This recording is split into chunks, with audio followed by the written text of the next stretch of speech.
Hi, today we're cooking pork butt in the slow cooker. I have my slow cooker over here, which I absolutely love. And like I said, I want to be hands-free as much as I can. So today we're gonna make slow cooker pork butt. That way we have it to make different types of meals, and we could even freeze it so we could use it later on. But yeah, it's going to be gluten-free, nightshade-free, and onion-free because I also want to give some away to. You could make this the way that you want to, but we have dietary restrictions, so this is how we're making it. If you don't use ChatGPT, I highly recommend it. It completely transformed my life as far as coming up with recipes and just essentially organizing my day-to-day better because it's so simple to use, and instead of browsing the internet and different websites, you're able to essentially get your answers in one app quickly in a matter of seconds, to be quite honest. So if you haven't tried that out, I highly recommend you download ChatGPT and just ask for recipes, and you'll just be amazed because you could even include your dietary restrictions and the amount of people you want to feed, and like if you want to make it like a make ahead freezer meal and stuff. It's so awesome. I highly recommend it. Again, it completely changed my life. So yeah, let's move forward in this video. So I have an 8.5 pork butt. You could use smaller or even like a larger amount. That's the one that got delivered to me. It is boneless, so the cooking time is going to be a little bit different. But again, like I said, I want to be hands-free, and I just want it cooking all day, and then it'll be done by the end of the night, ready to be used. So like I said, I have my recipe right here that I use with ChatGPT. We're gonna use the 8.5 boneless pork butt roast, and then 2 tablespoons of salt, 1 tablespoon of black pepper, 2 teaspoons of garlic powder, 2 teaspoons of dried oregano, 1 teaspoon of thyme, 1 teaspoon of cumin, and then 1 tablespoon of brown sugar or maple syrup. I'm going to be using brown sugar because that's the easiest, and honestly, I think that would give it like a better taste versus maple syrup. And then 1 to 2 tablespoons of avocado oil or olive oil, which I will be using olive oil since I don't have avocado oil. I'm sure you could probably use, regular vegetable oil as well, or whatever you prefer. And then we're gonna make like a cooking liquid. So I'm gonna take my measuring cup. We're gonna need 1 cup of chicken broth. My chicken broth is gonna be gluten-free. And then also 2 tablespoons of apple cider vinegar, and then coconut amigos. It's gonna be 1 tablespoon of coconut aminos. Now you can switch this up with like Worcestershire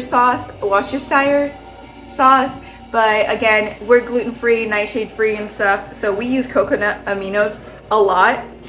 We definitely like the flavor. We replace that instead of like a Worcestershire sauce or soy sauce. So if you haven't tried it, I highly recommend you try out coconut aminos. It's a great substitute for those options. And then we're gonna be using that to actually cook the roast. And again, this is like you dump it and leave it there all day. So I'm gonna be cooking it, I think I'm gonna be cooking it on high for 8 hours because I kind of started late. It's already 1:30 in the afternoon, and I don't need it tonight, but I want to get it done so I could have it for the next few days, and I'm gonna freeze it as well. As you can see, it's a pretty big roast. So we're gonna get a lot of meat from it, which is great because it's so versatile. You're able to shred it up and use it in different ways. And I'm just seasoning it very basic, so you could switch up. You can even add barbecue sauce later on, or even make it into carnitas. So I highly recommend you start with like a simple seasoning and then make your way into making different type of meals. That way you're not stuck in making them or eating the same thing, and you have that variety. All right, we're gonna add this to the slow cooker already. As you can see, there's a pretty big roast. I'm already pushing it to the limit. I think this is like max or a little bit too big, but you know, I'm just gonna wing it because half the time, well, 95% of the time I wing my life. So yeah, life is too short to take things too seriously, so we're gonna make it our own. I'm gonna add the brown sugar to this little bowl here because I'm gonna make the seasoning mix. I'm just adding the rest of my brown sugar that I have here that I need to use up because I have a brand new bag of brown sugar that I need to use. So this recipe calls for 2 tablespoons of salt. I think I have enough salt in this little container. If not, I'm gonna have to refill it. So 1.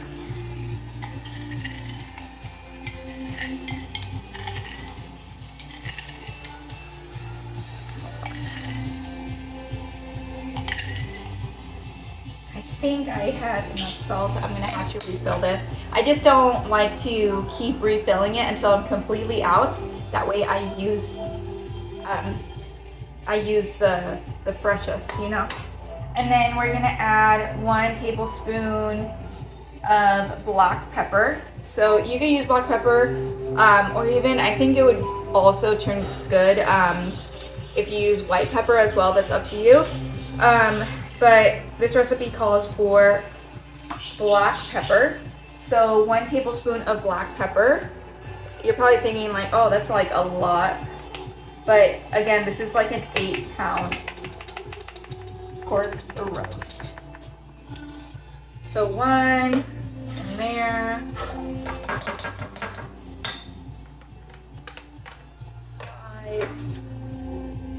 And then 2 teaspoons of garlic powder. I think this will fit. 1 and 2. And then 2 teaspoons of dried oregano. So I have this little tub. I love getting these little tubs from Rural King. If you don't know what Rural King is, it's kind of like a Tractor Supply. I don't know if Tractor Supply sells like pantry items and stuff, but I love this because it's so easy to open and everything. So this calls for 2 teaspoons of dried oregano. I also think if you don't have regular oregano, I think Mexican oregano would go great in this because it has that citrus note in it. I use Mexican oregano all the time for my beans when I cook pinto beans, which I do at least once a week or every other week. I think that would be, if you don't have oregano, I highly recommend you try Mexican oregano if you have that in your pantry. And then 1 teaspoon of thyme. So let's go ahead and scoop 1 teaspoon of thyme. I think this smells so good because it almost smells like a little bit of mint into it. It's very refreshing. And then 1 teaspoon of cumin. So I have a big bottle of cumin because we use it a lot. I'm Hispanic, so a lot of Hispanic recipes call for cumin, and especially like if I'm cooking with like ground turkey, I like adding that cumin flavor. It just gives it that good note. It gives it more of a rich like meat taste to it. So if you haven't tried cumin, I highly recommend it. It takes your meat to another level in flavor. So we're gonna do 1 teaspoon of cumin. Again, this is optional if you really don't want cumin, you don't have to, but I think it brings out a good feature in the meat. Okay, so right here we have the seasonings. So we have cumin, garlic, black pepper, thyme, and then brown sugar, and then I think I said oregano. But this is a seasoning that we're gonna mix together and add on the roast. And then we're gonna drizzle a little bit of olive oil, and then we're gonna make the actual like liquid that's gonna keep it well cooked and moist. All right, so we're just gonna mix this all together. We're just gonna add it to the roast.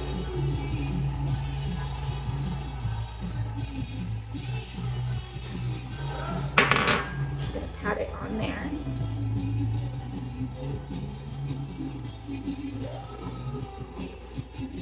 Super easy.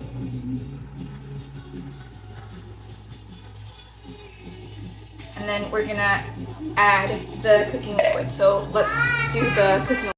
This is what I use for my chicken broth. So for 1 cup, I use 2 tablespoons. That's what it calls for. So this recipe is just 1 cup of chicken broth. And then I'm gonna add the 2 tablespoons of apple cider vinegar and then the tablespoon of cocoa aminos.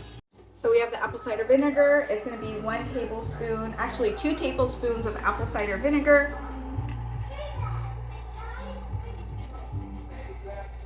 1, 2.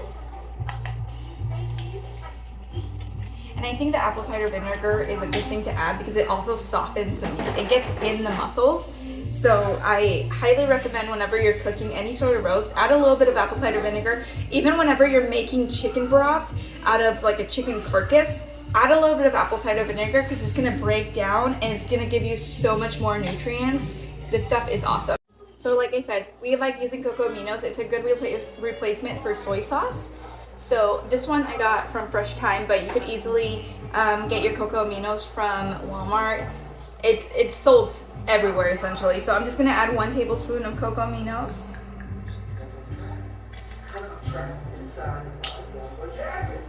And it's kind of like a sweet soy sauce, I guess.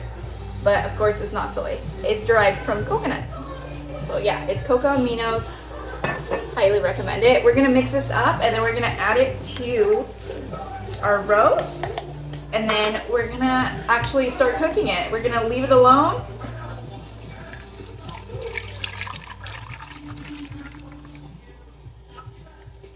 Go. So we're gonna turn it on. And then we're gonna put it on high for 8 hours.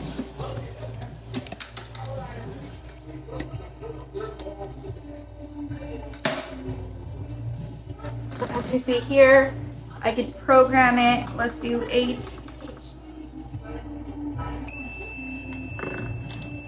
Now that's it. We're gonna let it cook and do all the hard work.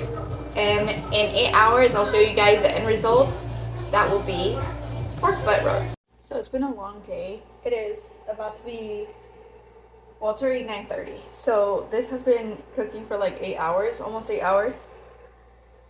I just want to show you guys how tender this is. Now, I've had really tough meats in the past because I kind of speed through it and it kind of bit me in the butt because you just have to let it cook for a long time. But I'm so glad that this turned out so well. I'm going to show you guys. Now this is really hot. I just turned off the slow cooker. So as you could tell, it's still boiling. But it is so tender. Like it's literally breaking apart. And I am so happy that it broke apart. In fact, what I'm gonna do is go ahead and remove the fat from it real quick because I have like the top of the fat just coming apart. All right, so as you can see, it's literally like falling apart. So I'm just gonna break this all apart and then let it cool.